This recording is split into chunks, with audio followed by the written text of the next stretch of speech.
Hello and welcome to your morning announcements. I'm Owen Jeffers. Today, for lunch, we're going to have lasagna, green beans, garlic bread, and fruit and veggie bar. And tomorrow for breakfast is going to be a breakfast pizza.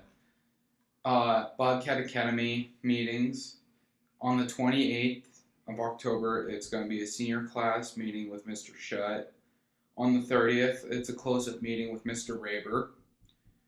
And on the 30th as well is the Middle School Skills USA meeting in the shop classroom or Odell's classroom. Um, that's all for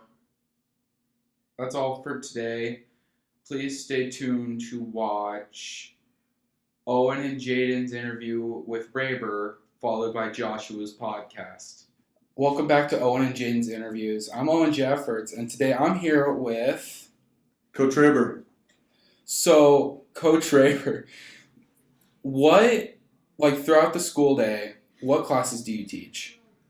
I teach Social Studies 8, American Government, American History, and Modern Problems.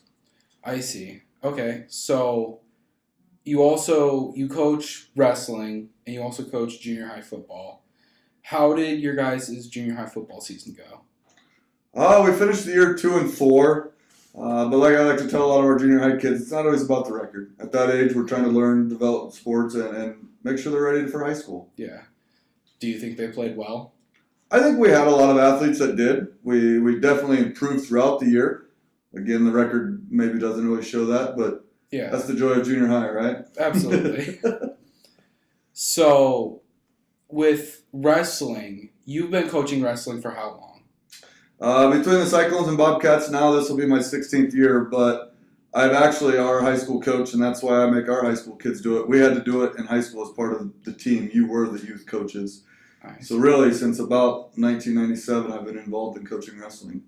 Dang. So, I know last year you made it to state, and you had a lot of kids get runner-up. Did any of them win state? We did not. Raina got runner-up last year. She was our highest medalist on the girls' side. Amy Herrero got 4th last year. She was my 4th state finalist, and we joked after the fact, and once emotions calmed down, that at least we're consistent. We got 4 for 4 in the finals and 4 seconds. Mm-hmm. Yeah, so out of all the years you coached, how many times have you guys made it to state? Well, since I've been out here, we have had a state qualifier every year since my 3rd year as a coach, whether Cyclones or Bobcats. Dang. We've had at least one every year. And every year since the girls have been added, we've had at least one boy and one girl every one of those years. That's impressive. We'd like to keep building, absolutely. Yeah. So, changing gears here, November 15th is the final payment for close-ups. Are you excited for that? I'm always excited for close-up. I love taking kids out there.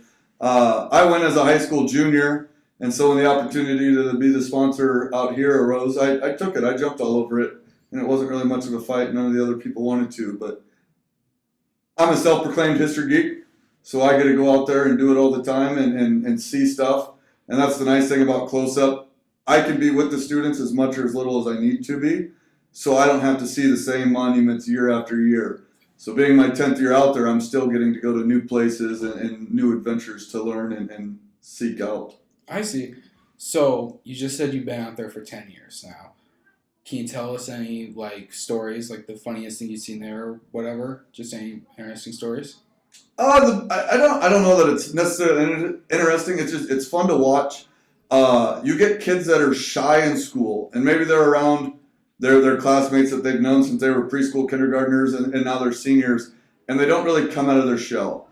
You get them out into Washington, D.C., and you get them with 1,000 other students, and you're like, wow, not who I pictured them as a student at Summerland. And they get around new people, and they're adventurous, they're talkative, they're out of their shell, if you will, a little bit. And that's what I like to see.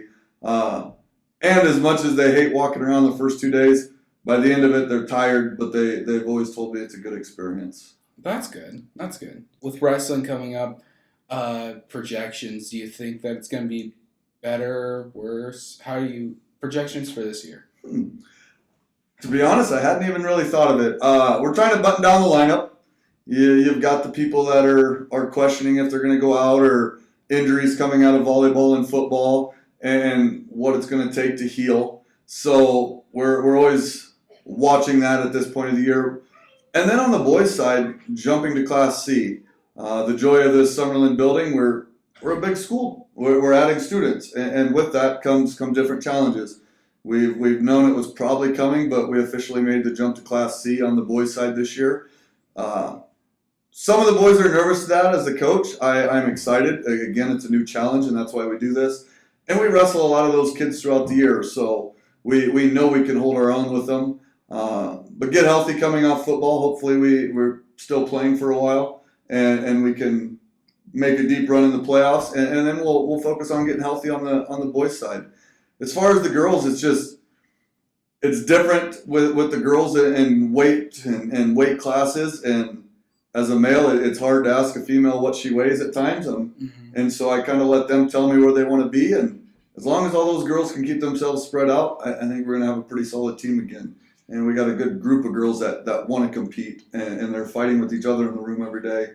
And I don't say fighting as in like throwing fists, just they're competing, they're getting after it, and they're a tough group of girls that want to be good. So yeah, okay. So thank you for coming on the podcast. Before we end things, do you have any questions for me? Not that I can think of. All right then. Thank you all for watching, and tune in next time for Owen and Jaydens podcasts. Hello everybody, and welcome back to my podcast. Today is going to be like on the same track, like safety and positivity on that. Yeah, I'm going to talk more, but today is going to be more about like your about your how about your taking care of your body again. Yes, I didn't talk about this once before, but it doesn't hurt to come back to it during the topic you already talked about after a little bit. Doesn't hurt to come back to it. So a lot of it's going to be similar to what I talked about yesterday, but that's okay. I'm the only human. We're only people after all. Nobody's perfect. Anyways, enough with the rambling. Let's start on this topic. So to begin with, I'm going to talk about like your physical health. If you want to stay physically healthy, you gotta eat healthy, you gotta get sleep, you gotta drink water, or we'll just do the basics to keep yourself healthy. But you should do the normal stuff to keep yourself in good, healthy shape. As well as, on top of that, you must also care for your mental health. You need to give yourself enough sleep, you need to have a good social life, you need to treat yourself properly, need some help, consult a therapist, somebody can help you. Not really too much to talk about on this topic, but I decided to return to it to add some more, to add mental health to it. Or I could try to do a podcast all about mental health. It wouldn't make sense, not self, to do just not even minute long podcast on just physical health or just mental health. Physical I could actually do because there's a lot more to it in physical health. That's why I put them both in one video today. So on top of all that, you just need to just care for your body, care for your mind, and all of that, and you'll stay in good condition. It's always in your best interest to keep your body and mental health in the best possible condition. And overall, it's just better to care for your body and your mind. Get the help you need if you need it. Well, that's all for today's podcast, and I hope you enjoyed it. I'll see you all next week, and I'll see you next week.